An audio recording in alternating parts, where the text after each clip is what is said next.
नमस्ते साथीहरू, हजुरहरूलाई कान्छीको चुरोमा स्वागत छ। आज चाहिँ म सुत्केरी मसला बनाउन थालेकी छु। मैले सुरुमा कराई बसालेँ अनि त्यसपछि यो चाहिँ घिउ थोरै राखेँ। हामीले चाहिँ घिउ अब स्वाद अनुसार राख्न सक्छौँ। घिउलाई एकछिन तात्न दिनुहोस्। घिउ तातिसकेको छ।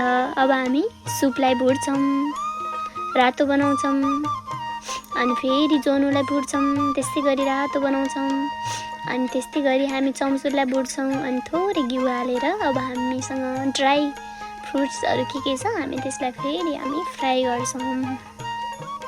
अब मैले थोरै चम्चामा घिउ राखेँ। हजुरहरूको कति स्टक छ त्यही अनुसार चाहिँ हजुरहरूले यो घिउ राख्न सक्नुहुन्छ। घिउ राखिसकेपछि अब हामी बिस्तारै यसलाई तात्न दिनु पर्यो। घिउलाई तात्न छोडिदिनुहोस्। घिउ तातिसकेको छ। अब हामी यसमा बदाम हाल्छौँ।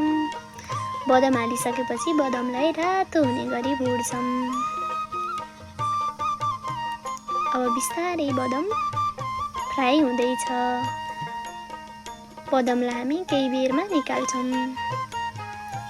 हामीले चाहिँ आफ्नो स्वाद अनुसार चाहिँ बदाम कति राख्ने भनेर हजुरहरूको स्वाद अनुसार राख्न सक्नुहुन्छ। अब हामी बदामलाई निकाल्छौँ। बदाम रातो भइसकेको छ। बदामलाई हामीले निकाल्यौँ। अब हामीले गुद पकाउँदैछौँ। गुद पनि पाक्न थालिसक्यो। अब बिस्तारै गुद पाक्दै जान्छ।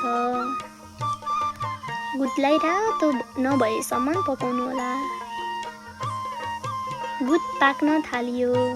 अब हामी पनि गुदलाई रातो बनाएर फेरि प्लेटमा निकाल्छौँ।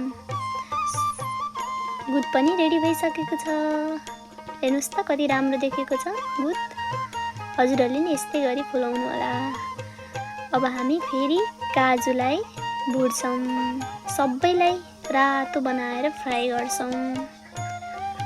यसलाई नि बदाम गुद जस्तै गरी रातो बनाउँछौँ। यो चाहिँ हजुरहरूले स्वाद अनुसार जति बनाउन चाहनुहुन्छ त्यही अनुसार नै राख्न सक्नुहुन्छ। काजु पनि रेडी भइसकेको छ। काजु रेडी भयो। हेर्नुहोस् त कति राम्रो देखेको छ। हो यस्तै गरी हजुरहरूले पनि ट्राई गर्न सक्नुहुनेछ। अब हामी फेरि छोकडा हाल्छौँ। छोकडालाई नि त्यस्तै गरी फ्राई गर्नुहोस्, रातो बनाउनुहोस्। बिस्तारै पाक्दैछ। मैले यसलाई रातो बनाएँ। एकछिन छोडिदिएँ। एकछिन पाक्न दिएँ। हेर्नुहोस् त छोकडा पनि रातो भइसकेको छ। अब हामी यसलाई पनि फेरि झिक्छौँ। झिकिसकेँ मैले। हेर्नुहोस् त कति राम्रो कलर आइरहेछ।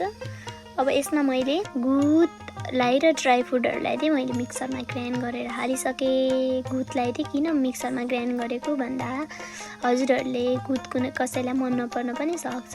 गुद चाहिँ सुत्केरीको लागि एकदम धेरै फाइदा गर्छ। त्यही भएर हजुरहरूले चाहिँ यस्तो मन नपरेर कसैलाई दाँतमा लाग्न पनि सक्छ। त्यही भएर हजुरहरूले ग्राइन्ड गरेर हाल्दा एकदम राम्रो पनि हुन्छ, एकदम टेस्टी पनि हुन्छ।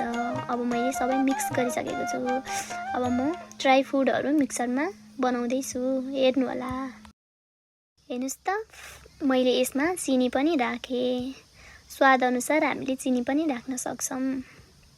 चिनी चाहिँ अलि धेरै राख्नु होला। अब मैले यो काजु ग्राइन्ड गरेर यसमा हालेँ। सबै ड्राई फ्रुटहरू चाहिँ मैले ग्राइन्ड गरेर धुलो बनाएर हालेँ किनकि यसले गर्दा टेस्टी आउँछ। हजुरहरूले नि यसरी घरमा बनाउन सक्नुहुन्छ।